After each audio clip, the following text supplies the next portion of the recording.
আমি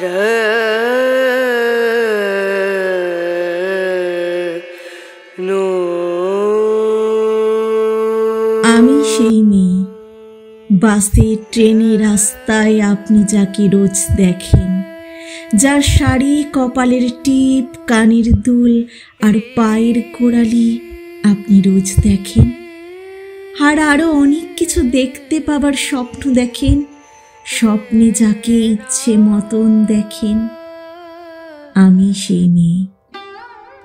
বিহারের প্রত্যন্ত গ্রামে দিনের আলোয় যা ছায়া মারানো আপনার ধর্মে নিষিদ্ধ, আর রাতের গভীরে যাকে বস্তি থেকে তুলে আনতে পাইক বরংদাজ পাঠান আপনি, আর সুসজ্জিত বিছানায় যার জন্য অপেক্ষায় অধীন হয়ে আপনার রাজকীয় লাম্পট্য, আমি সেই মেয়ে। আমি সেই মেয়ে, আসামের চা বাগানের ঝুপড়ি কামিন বস্তি থেকে যাকে আপনি নিয়ে যেতে চান সাহেবী বাংলোয় মধ্যরাতে, ফায়ার প্লেসের ঝলসে ওঠা আলোয় মোদির চোখে দেখতে চান যার অনাবৃত শরীর। আমি সেই মেয়ে। রাজস্থানের শুকনো উঠোন থেকে পিপাসার জল আনতে যাকে আপনি পাঠিয়ে দেন 10 মাইল দূরে সরকারি দাঁড়ায়, আর 20 মাইল হেঁটে কান্ত বিধ্বস্ত যে রমণী ঘোড়া কাঁধে ঘরে ফিরলেই যাকে বসিয়ে দেন চুলার আগুনের সামনে আপনার রুটি বানাতে। আমি সেই মেয়ে।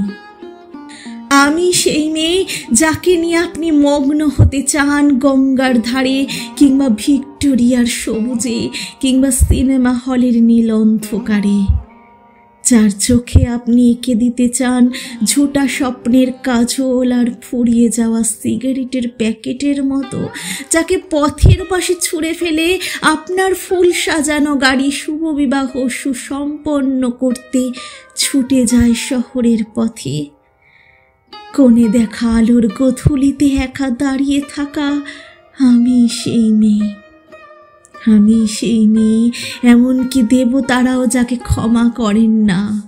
অহংকার আর শক্তির দম্ভে যার গর্ভে রেখে যান কুমারীর অপমান, আর চোখের জলে কুন্তি হয়ে নদীর জলে বিসর্জন দিতে হয় কর্ণকে, আত্মজকে। আমি সেই মেয়ে।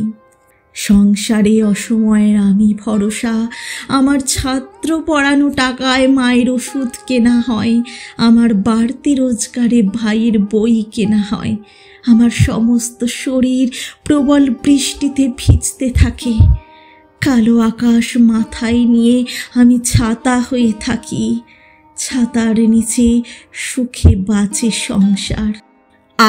আপনারা আমার জন্য অনেক করেছেন।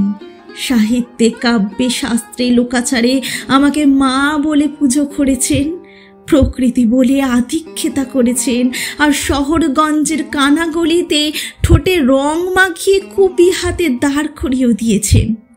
হ্যাঁ, আমি সেই মেয়ে। একদিন হয়তো কোনো একদিন আমার সমস্ত মিথ্যে পোশাক ছুঁড়ে ফেলে দিয়ে আমি হয়ে উঠব সেই অসামান্যা। খোলা চুল মেঘের মতো ঢাকবে আমার খোলা পিঠ, দু চোখে জ্বলবে ভীষণ আগুন, কপাল ঠিকরে বেরুবে ভয়ঙ্কর তেজরশ্মি, হাতে ঝলসে উঠবে সেই খড়গ, দুপায়ের নুপুরে বেজে উঠবে রণদুন্দভি, নৃশংস অট্টহাসিতে ভরে উঠবে আকাশ।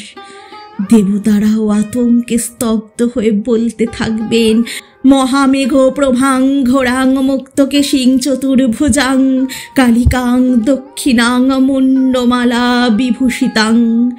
বিভৎস দাবানলের মতো আমি এগোতে থাকব, আর আমার এগিয়ে যাবার পথের দুপাশে মুন্ডহীন অসংখ্য দেহ ছটফট করতে থাকবে।